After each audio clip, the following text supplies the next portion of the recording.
Innal hamdalillah wassalatu wassalamu ala Rasulillah wa ala alihi wa sahbihi ajma'in. Asyhadu an la ilaha illallah wahdahu la syarikalah wa asyhadu anna Muhammadan abduhu wa rasuluh.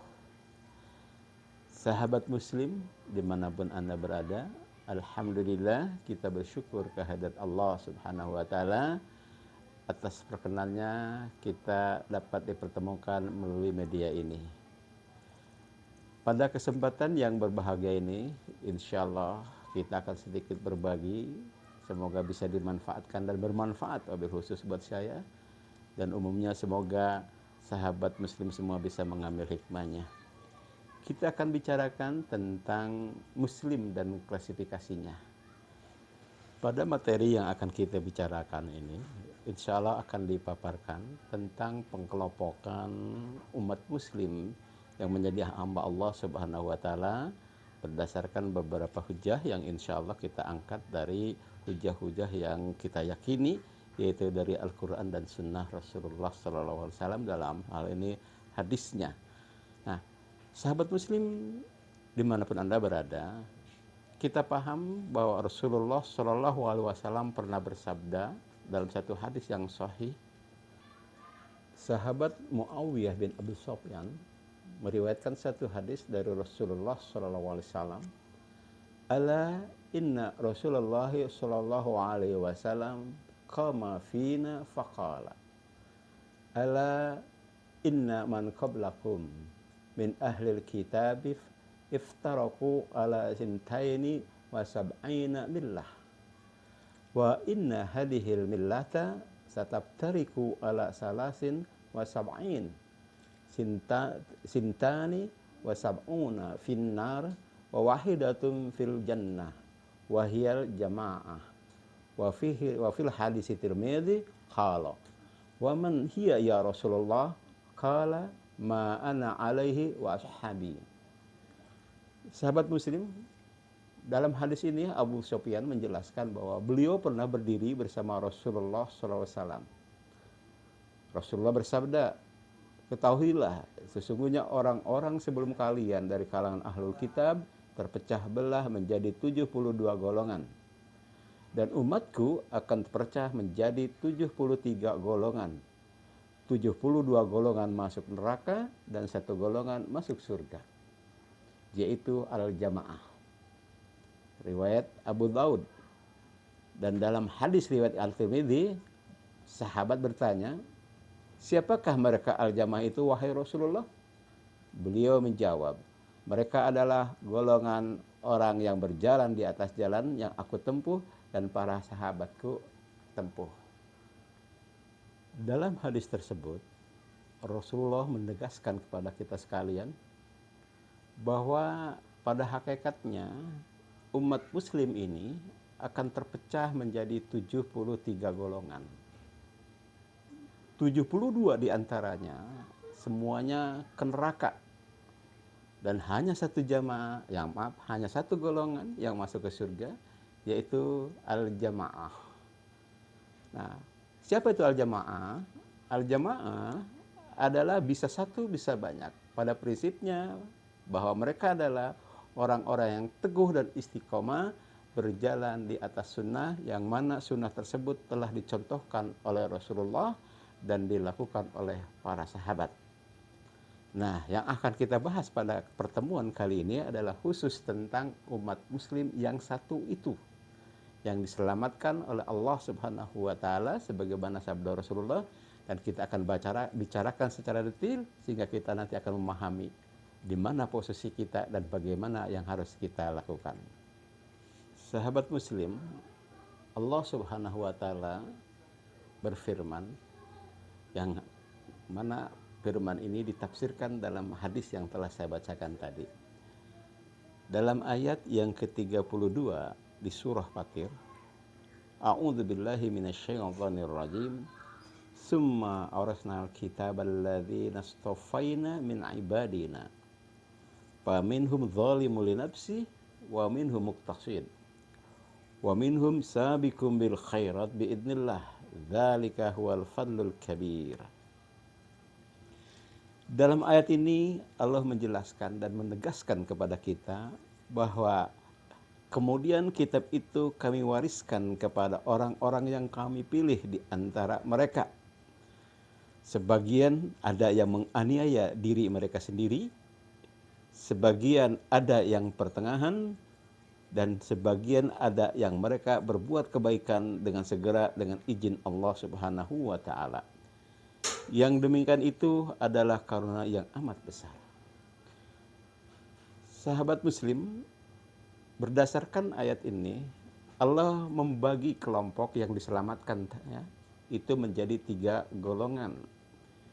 Yang pertama yaitu mereka kelompok yang zalimul nafsi. Yang kedua adalah kelompok yang muqtasid.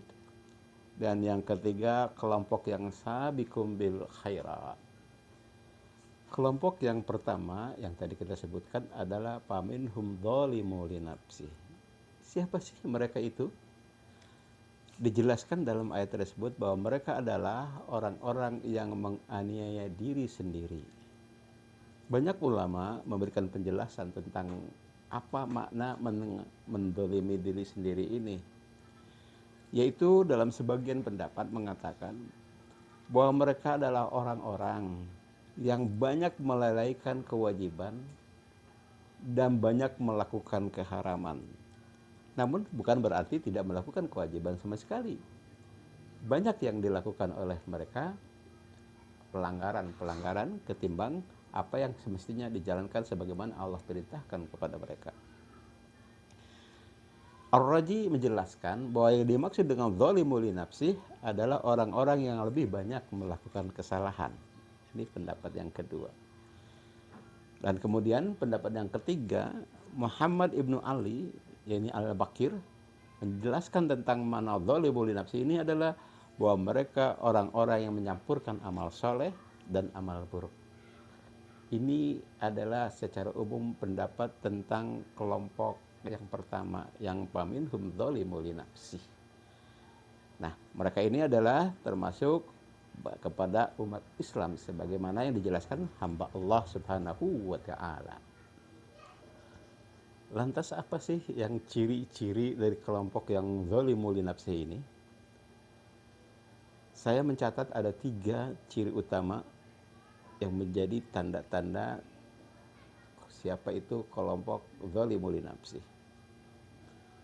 Sahabat muslim, ciri yang pertama adalah mereka yang melakukan pelanggaran-pelanggaran sejenis kekufuran, tapi mohon maaf, kekufuran dalam ini adalah kekufuran yang tidak menggugurkan keislaman.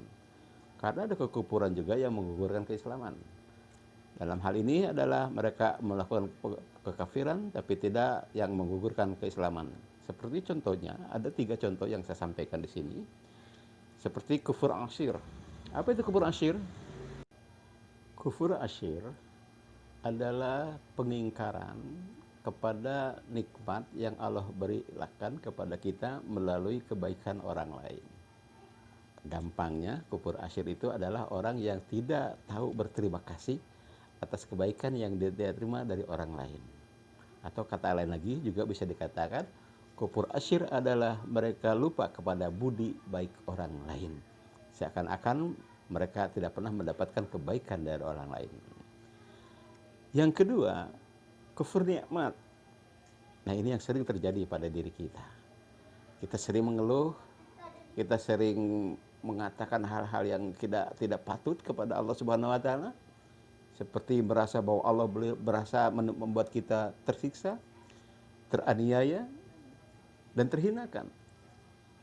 Padahal Allah, Masya Allah Subhanahu, memberikan nikmat yang sangat tidak terhitung oleh kita, sebagaimana yang difirmankan oleh Allah Subhanahu wa taala, yaitu jikalau kita sekalian menghitung nikmat Allah, niscaya tidak akan kita mampu menghitungnya.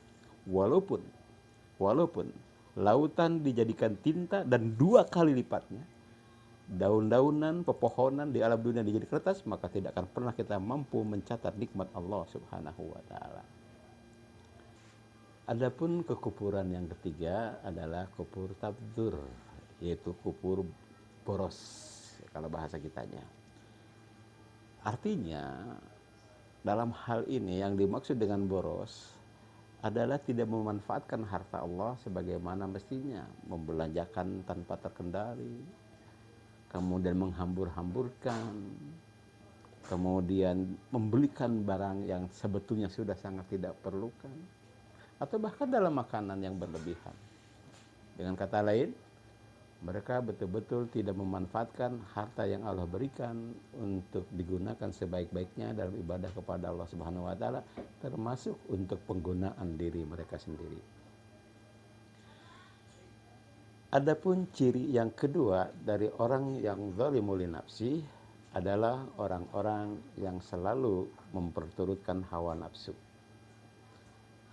Allah menyebutkan orang-orang tersebut adalah seburuk-buruknya makhluk. Sebagaimana firman-Nya dalam surah Al-Anfal, surah ke-8 ayat yang ke-22. Allah berfirman, A'udzubillahi minasyaitonir rajim. Inna sarad dawabi indallahi summun bukmul ladzina la ya'qilun. Sesungguhnya makhluk yang seburuk-buruknya pada sisi Allah ialah orang-orang yang pekak dan tuli yang tidak mengerti apapun. Berdasarkan ayat ini, mereka melakukan apa saja yang sesuai dengan selera nafsunya. Tidak mampu menggunakan akal fikirnya untuk digunakan di jalan Allah Subhanahu wa taala dalam rangka memperdekatkan diri mereka kepada Allah Subhanahu wa taala.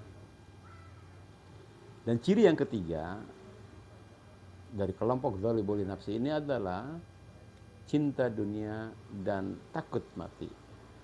Hubbud dunya wa karihatul maut. Dan inilah yang sekarang sedang melanda dan menjadi penyakit umat muslim di dunia ini. Mereka terpedaya oleh keindahan dunia.